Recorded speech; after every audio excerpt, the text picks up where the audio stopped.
Welcome to Big Impact Louisiana, a series spotlighting the nonprofits, leaders, and changemakers transforming communities across our state. Brought to you by VLink in collaboration with the Louisiana Data Collaborative. This series explores how leadership, data, and community come together to create real, lasting impact. These are the stories behind the work, the people making change happen, plus a little lagniappe for you along the way. Welcome back to Big Impact Louisiana, where we highlight the leaders and organizations creating real changes across our state. Today is a great episode for us, a really meaningful one, because this is a chance for us to take a look and start looking at some of the 2026 Marguerite Redwine Award winners. And today we have with us one of my favorite of the award-winning groups and people for the Innovation and Excellence in Homeless Services Award for this year, which recognizes organizations that are pushing boundaries, creating solutions, and reimagining how we address homelessness in our community. And this year's recipient is Operation Restoration. Joining us today is someone who represents both the heart and the impact of the work, and it's the wonderful, great, impactful, influencing. She's the influencer in my world. Is Miss Dolfinette Martin. Thank you. I appreciate that. So we truly love you, Miss Dolfinette. You probably know that. Yeah, always break you up for everything. So when you won, I was beyond excited to hear that Operation Restoration won, because it's one of my favorite organizations. Mine as well. So I'm really excited, and I just want to be able to dive in so that everyone can learn more about the organization and you. So first, I would just love for you to just introduce yourself and share a little about your role at Operation Restoration. Oh, okay. Well, first and foremost, I'm Dolfinette Martin. I am the Senior Advisor of Housing and Grant Compliance here at Operation Restoration. And thank you, Chacole, for that amazing introduction. And I love you all as well. You know that. So yeah, here at Operation Restoration, we help women and girls impacted by incarceration discover new possibilities, and we remove as many barriers as possible so that women and girls can come into their full self. Because we know that when you heal a woman, you heal a home. Not just a house, you heal a home. And that is our goal. That's the impact that we strive for every single day. And that's to house women and girls and impact that entire family. So we have several different programs that we run on a daily basis. As you all just met, Heidi and Tracy, they're a part of our education team. Well, we have education anywhere from literacy. We have some ladies that's reading on a second grade level, and then we have some that's ready to take their high set. So we meet them exactly where they are, and that's that program. We also have what's called Operation Girls, where we have youth from the ages of 11 to 17, girls that are impacted by incarceration. Well, we bring them in weekly, and we do everything from tutoring with these girls. We have had college campus tours with these girls, our girls that are about to age out. We help them with anything from going to the school when there's a problem, and also going to the school when it's time to uplift them and reward them. We're there every step of the way, again, meeting them exactly where they are. Some of the young ladies that came in, they came in leery, but now when they come in, they running in the door, right? So that's our Operation Girls, and you all met Miss Ebony. There's another young lady named Annika who is dope. She's the one that works hand in hand with the girls every single day.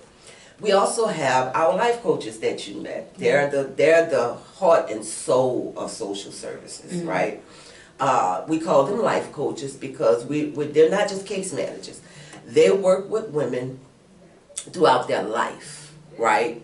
We have some ladies, and society may not understand this, but we have women that we help them learn how to clean their houses, right? Because everybody wasn't taught how to do that. I told you all, Friday we went out, all of our rapid rehousing families, which are here on my board, we brought Easter baskets to their kids. And one young lady, you know, we did have to kind of give her a little conversation because, as I said, everybody wasn't taught how to clean, or everybody hasn't had this is her first home. And we helped make that a reality for her. Yeah. Right? And so our life coaches, they help with Medicaid, SNAP, all of these things, all of these applications and processes that are so hard to navigate. Right. We navigate them for them, with them, if that makes sense, right? So that's our life coaches. One in particular, as I told you, Miss Tillman, she works hand in hand with me with the rapid rehousing families. We also have what's called our bail fund. Well, it's a community bail fund. We help families bail their family members out of jail, right? Right. There's a criteria, of course, because we believe in public safety, but we also believe that locking everybody up and throwing away the key isn't the route to public safety. Right? We've had people that were in jail for months, up to 6 months, because they couldn't pay a $200 bail. So what we do is we go over, we pay the full amount of that bail, and all we ask is that they go back to court. And how do they go back to court? They get reminders. And how do they get reminders? Through cell phones. And how do they get those cell phones? We give them to them. We try to eliminate every barrier. Right. With that program and our other programs, we provide Lyft, and we provide on-the-spot childcare. So we have a client that needs to go to court today, but has a 2 or 3 or 4-year-old that isn't in school. Right. We have not a contract, but an understanding with a certain daycare center where we drop off and we pay for that day. So again, trying to eliminate every single barrier that keeps us bound. Right? So that's our bail fund. We also have, housing. Right? So I am the senior advisor of housing, where we don't just do rapid rehousing. That's the program that we're in collaboration with Unity to do. But we also have women that walk in here on a daily basis that need help with their rent. There's a criteria, but most of the time they leave here with that help, right? Help with light bills. There's a criteria, but most times they leave here with that resource, because we understand that rent isn't the only thing that has us bound when we get a home. Right? It's those other little nuisances, right? We have a closet, right? Where they can go and get things that they may need to bring into that home, like personal hygiene items, right? Lightly or new used clothing and shoes. We try to, again, I can't stress this enough, we try to eliminate every barrier. I don't just get these ladies and you know, house them and then that's that. On the front end, I'm meeting with that landlord, right? When I go to do that inspection, that home needs to look like something I would live in. Right? I'm not just going to throw a family in a house to say I house them. That house needs to be something that Dolfinette will bring her family to live in, right? But with that, I try to negotiate pricing, right? Because let's be honest. Some people figure, oh, it's a government program and they'll pay what. No, we're not. We're not. But what we will do is be fair. And that's all we ask. Be fair, right? As you know, most people that are in that program, you know, Unity would prefer that all utilities be included. But that's a hard ask for a landlord. But we've been getting it done, right? I had true story, y'all. I had a young lady about 3 weeks ago. She had to leave the Willows by the 20th. As y'all know, they're tearing the Willows down, right? She walked in, told us what her issue was. I reached out to some places. I couldn't get any help, right? I reached out to Unity, Robbie Keene, and you know, I did what was necessary as far as the HMIS, the VIs for that. I went through the process, and she met the criteria. But I had spoken to this landlord. She needed a 3-bedroom. Well, he's one of the landlords that we currently work with. I had another client housed in one of his properties. Told him what the situation was, told him this woman would be homeless on the 20th. Now mind you, I didn't get this woman like certified back from Robbie until the 26th. But he handed her those keys on the 20th. So that's what it looks like to work with community and be a reputable organization. Right. So I asked him, I said, what made you give her those keys? And you hadn't heard back from me yet. He said, Miss Dolfinette, y'all reputable. I've been working with y'all for over a year now. I knew if I gave her them keys, y'all will work it out. Right. Like true story. So what we were able to do was get a family that was at risk of being homeless and house her before the homelessness even taught her. Right? Right. And that's what true collaboration looks like. Here at Operation Restoration. Yes, I know. So a question, although you didn't put so many other thoughts and questions in my head, but one of my questions for you is, what made you decide to even want to get into this type of work and just start working in the homeless, just the housing and all of this arena overall? Well, believe it or not, I was homeless, right? I wasn't street homeless, but I didn't have a house. I was what they would call couch surfing. Gotcha. I was released from prison April 12, 2012, after doing 7 years, 4 months, and 28 days in prison for shoplifting. I was released that evening. My niece picked me up. Y'all met my niece as we were walking in. Her and her sister picked me up. And on the way back here to New Orleans, the thought hit me like, wait, where am I going? Because I had been in since Katrina hit. Katrina took my house. When I left 5 kids and my 2 nieces. They were all living together at my house once I got sentenced. Well, Katrina hit 9 months into my sentence. And so you have an 18, 17, 16, 14, 12, 11, and 10-year-old out here trying to survive. And they did. By the grace of God, they did. But when I got out, those same children were living with my nieces, right? So where am I going to go? Because oftentimes when we're released, we don't want to go and live with the same people that we have forced to raise our children.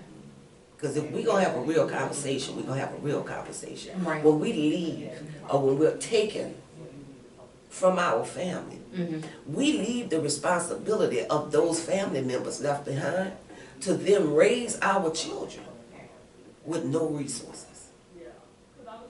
Eventually, a few resources will come along. But immediately, when you're taken, your family is scrambling trying to figure out how to take care of these children. Okay, I come home. So I lived with my niece for about 2 weeks, but I started realizing that there was tension in the house. And I went in her bedroom one day and I asked her, what's wrong? I can feel the tension. And what she said to me was, you're getting up too early. I had been getting up at 4:30 every morning for 7 years, 4 months, 28 days. And I was getting up early, getting her kids ready for school, getting them off to school. By the time she woke up, they were gone. And I thought I was helping her. I didn't realize that I had brought my structured way of living into her home. And it was making her uncomfortable in her own house. So I left.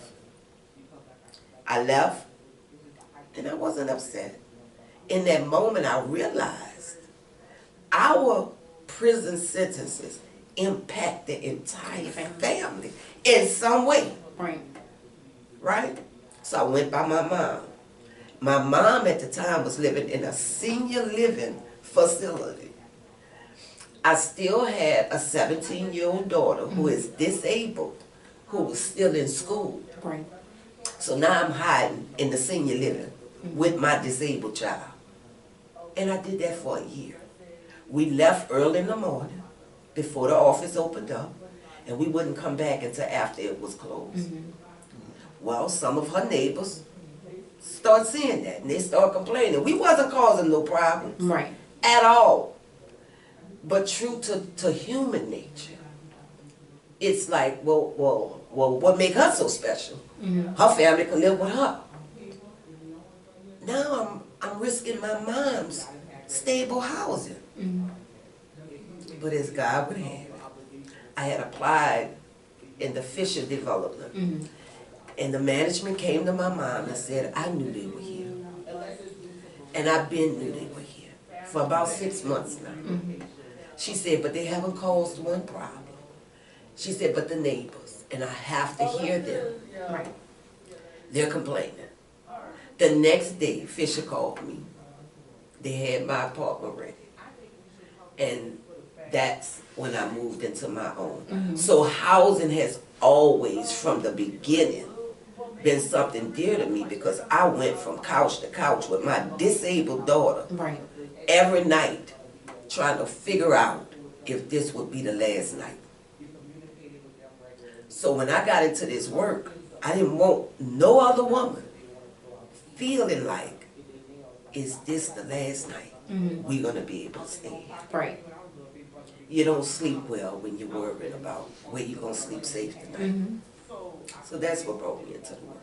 I think that's an important fact that a lot of people forget about, is about all of the different barriers and things that happen surrounding someone when they first come back and to re-enter into everything, and just how it affects the family, right, and how it impacts the family.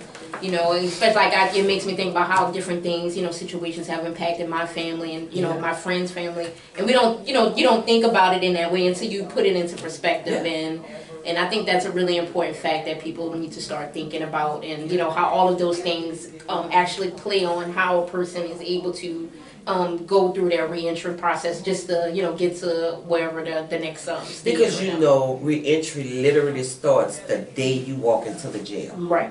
Right. The process of one day coming out. What does that path look like? Right. And for a lot of people, that path looked like my path looked, not really knowing. Right. And being released. And I didn't share this part because I've shared it for years in my story. But the closet that I mentioned to you all was created out of a need. When I was released, when I met Sarita, we were in a room that they were talking about mass incarceration, but nobody was discussing that women were a part of that number. It was always around the young black men, which was true. But there were also young black women and girls who were being locked up in those same cages that nobody was talking about. And so I met Sarita in one of those rooms, and she on one end screaming, and I'm on the other end screaming, because we had just left those cages, right? But when I was released that night with my little niece now, I took a shower. And in that moment, as I'm drying off, I thought about, I don't have any underpants. After doing 7 years, 4 months, and 28 days for shoplifting, I am released with no undergarment to at least feel some sense of dignity and decency, right? That blew my mind. The question that came upon me was, what am I going to do? Am I going to do what I've been doing? Or am I going to do something different this time? And I chose the different, which got me here today. I was tired of surviving. I was ready to live. Something I had never did, because I was always in survival. Right. I have children to take care of. I have a family to take care of.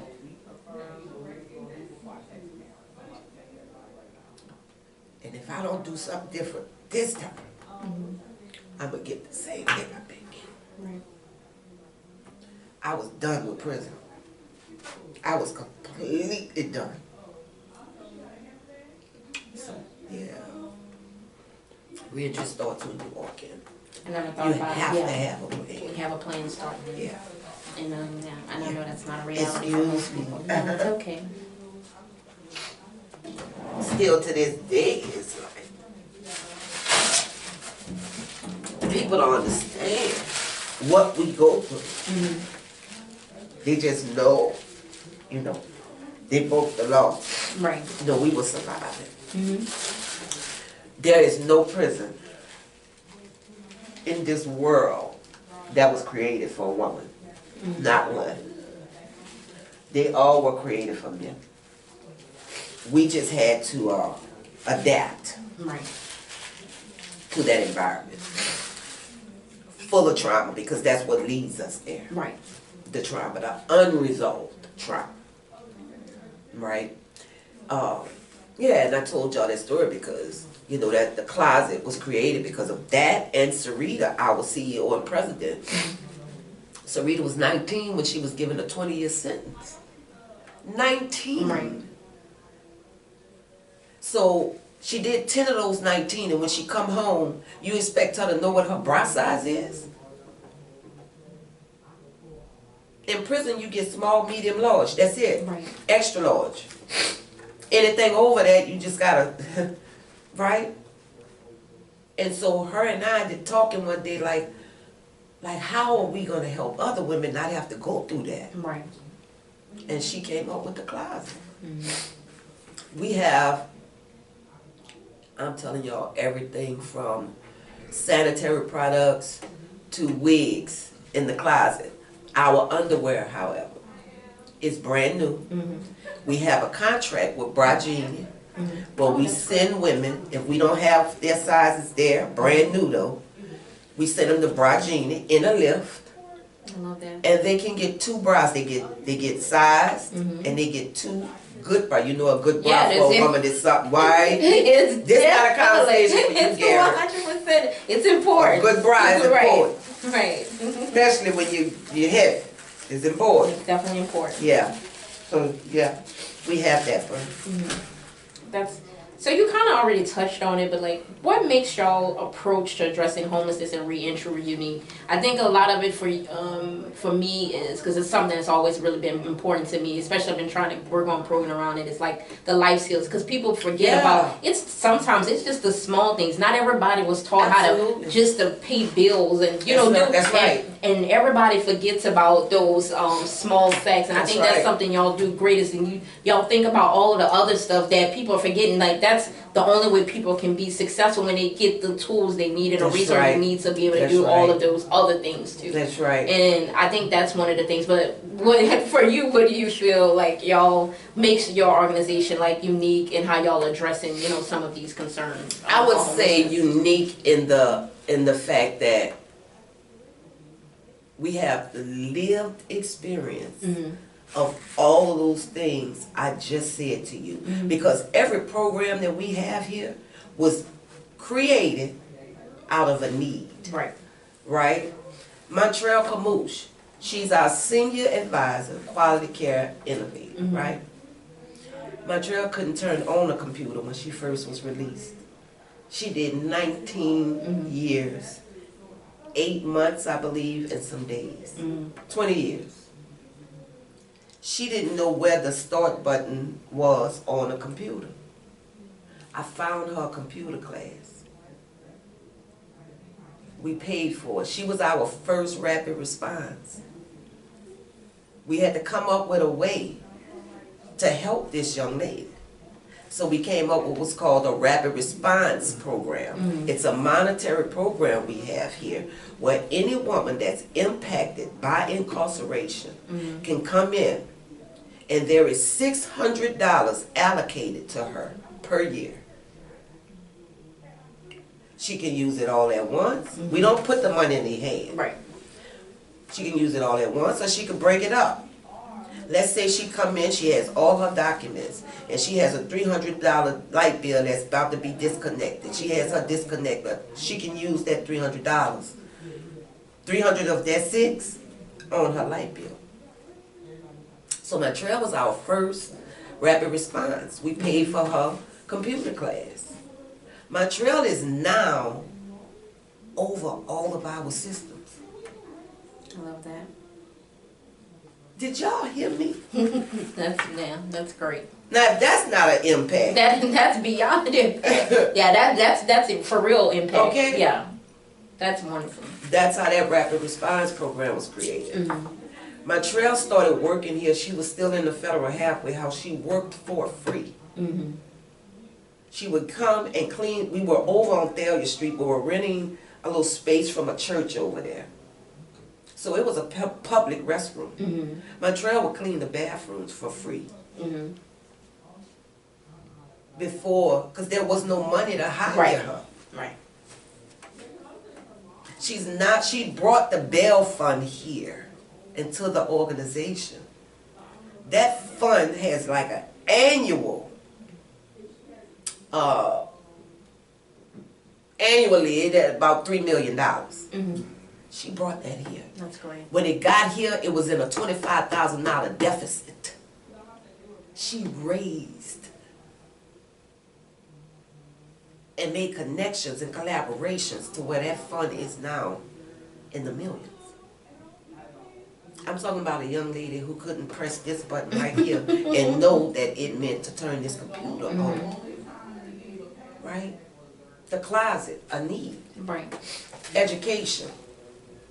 Education was also something that Sarita dealt with. Sarita came out, she applied to the university, right? I won't call its name. She checked the box and they denied her admission. A few years later, she found herself, had just had a baby, you know, employed, struggling. She took that exact same application, unchecked that box, and got a full ride. Wow. Wow. We now have a lab assistant. We call it rapid reskilling because Sarita went on to be a medical laboratory scientist. We have that program here now, and the same woman that hired her runs that program here. This program.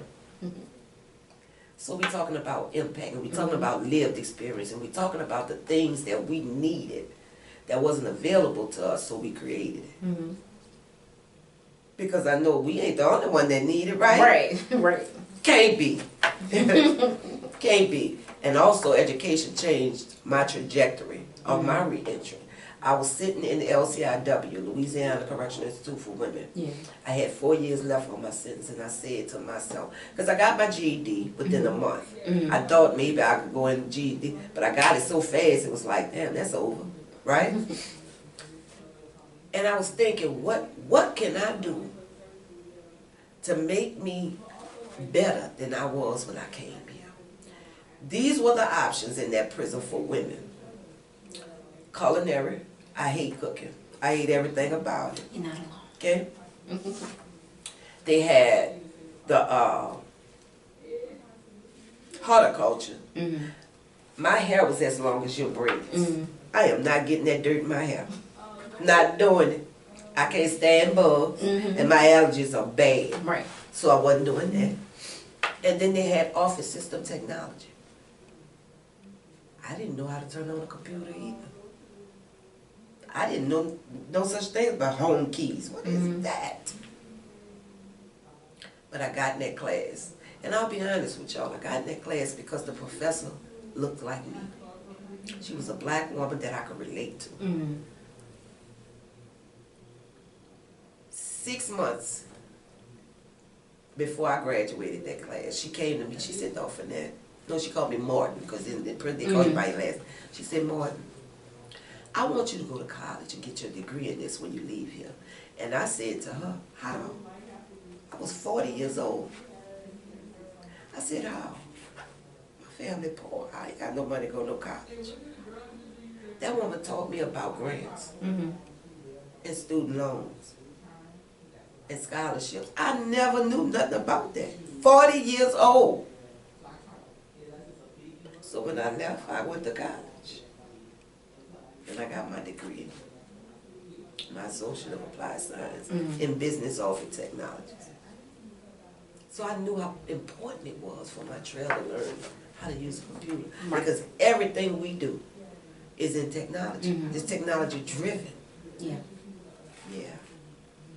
I think you kind of, everybody here is pretty much in leadership in some kind of way because y'all are just impacting and doing all these crazy, wonderful things all over the map. So, like, for you personally, how has your leadership journey been like at Operation Restoration? Because, you know, I've seen you, you know, you've been, you have your hands in everything. How has that been for you, this whole journey? The journey has been a ride, right? So when I was first hired, I was the second. I thought I was the first, but I forgot. Annie was the first, and her and Sarita, she was the co-founder. Okay. And so when Sarita got her first grant, she called me, and she was like, "Sis, I need you," right? And I had just resigned from another organization. Male-dominated organization. That testosterone is something. And y'all know I can be something too. So, came over, and at the time, I was the ops manager. I came in as the operations manager. I was the house manager. I was finance. I was the closet. I had like 7 roles. You was everything. Right? Because it was needed. Right. We have to work with what we got. Right. Like, we didn't have no money to bring all these different people in, but we knew. I believed in this. I believed in this with everything that I am. I saw her vision, right? And I was honored to be a part of her vision. She's a visionary for sure, right? And from there, I just kept coming. I kept showing up because every day I knew a Dolfinette gonna walk through that door, and I have to be here. Right. Right? I have to be here with. At that time, I wasn't as prim and proper, or I was full of trauma, right? And I didn't trust, and it was a reason, right? I had been hurt by all the people that I love and trust, so it was hard for me to allow people in my space, in my heart. I show up here, right? But there's this rough around the edge in me, right? And it's because nothing was given to me. Right. Nothing was ever given to me. I worked hard, and I still work hard, right? I just was promoted in September to Senior Advisor of Housing. Congratulations. And grant compliance. Thank you. Earned this job. Right? Sarita, she knows her staff, and she knows I pay attention to detail, and you need that with somebody that's making sure a grant is in compliance. Right. But the work that I did around housing and how I built it up and just stood the course, for her it only made sense. Right? She say all the time, I can't tell y'all nothing about housing. Yeah, I talked to Dolfinette about that. Right? And so what my leadership looked like is lead by example. There's not one job here I would not do. And that's important, yeah. Right? There's not one job here other than education and the CEO that I have not done. Right? I did a bail fund at another organization. I did Mother's Day bailouts at another organization, right? So I know what that looked like. Did case management at another organization. Tried to do housing at that same organization, but they wouldn't let me. And I knew I had to leave because this is where my heart was. My work ethic is second to none, right? But I know what my purpose was, and it wasn't being fulfilled there. So I had to go with my true purpose. I knew what God was leading me to do. I knew it. And so, yeah, I lead by example. Ain't nothing I won't do. Listen, while I was doing all those years in prison, I ended up with a real bad back issue, right? I have herniated disc. I have spinal stenosis with sciatica. And if y'all know anything about it, it's painful, Yeah. right? If it's not about lifting or long driving, then I'm in. Other than that, you know, I'm willing. Yeah. Are there currently like any challenges that y'all are facing, or it's being faced in your work that you're trying to learn how to navigate through right now? There's always challenges, always. And I'll be honest. So we have a contract with Unity, but we doing this work. We was doing the work before we got the contract. Right. Right. Yeah, y'all been doing this for a while. We've been doing this a long time with nothing. Right. Our housing looked like us putting people in a hotel or Airbnb, like really fundraising to make sure those we had funds to do those things, right? Connecting people. I literally, we had an MOU with the Ladies of Hope Ministries. Oh yeah. That program Hope, too. yes, Hope House. I started that program. I opened that. I literally found the brick and mortar. Oh wow. Yeah, true story. I didn't Fun know that. fact, Yeah, right? I didn't know that. Dead in the middle of COVID, April 1st was the grand opening. And I was the only person around there at that house dragging in furniture because they wasn't delivering in. Right. And, navigating with the neighbors because they wanted to know why this neighborhood. Right. And I was like, why not? Like, we deserve to live good. We deserve to live in a 5-bedroom brick house with a big old pool in the back. We deserve that. Right. Right? And so, yeah, the challenge is, we always gonna have the naysayers. We're gonna always have the naysayers, but we don't really,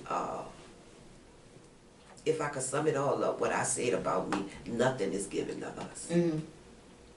We work harder than anybody I know to prove that we make an impact. Y'all are. Right? Yeah. Numbers don't lie. That's true. And yeah, I ain't gonna lie to y'all. When I go into this HMIS, Garrick and Cliff taught me well. The numbers there. They don't lie. So what would you say is next for Operation Restoration? Are y'all working on anything new right now? Absolutely. We're working on our own brick and mortar. Okay. I heard about that. I'm really excited about that. And we're just working every day to keep the doors open because it's needed. Like y'all would be amazed, like on a daily basis, the amount of women that come in here seeking resources. When they hear about, they might not know the name, but they know, oh, that place over there that help you pay, or the place over there that'll give you, or that place over there where Dolfinette Martin work at. Go see them people. Real help. Real help. That's how we grew so fast. Right. Our first building, like I told y'all, that church that we were renting that space from, it was a little black desk. We had Gorilla Glue on one of the legs. It was so dusty over there, y'all. We used to have, and we have to bring containers to put the sugar, because Sarita bring the sugar, I bring the coffee, Montreal brings, like, we had to really make it work. Right. Right? We went from that to here because we were in the middle of the Melphamine project. I'm from the Callio project. Right. And almost every woman that walked through that door knew me. Or when my trail came on, knew her. And if they saw her eye, they knew something real going on over here. Right. Because I'm not finna put my name on, and to some my name don't mean much, but to me, and my community, right? I'm a boss. Yeah. And I want everybody to realize that all kind of people come to Miss Dolfinette into Operation Restoration, not just for homelessness or reentry. Like everybody here about it, they're gonna want to come here first, at least, or even to vet whatever program like to go to. They're gonna come to Miss Dolfinette. Because I'm gonna tell the truth. Right, she gonna let you know for sure. Well, I'm gonna keep it cute, but I'm gonna tell the truth. But I just really want to thank you for your honesty and for talking with us today about this.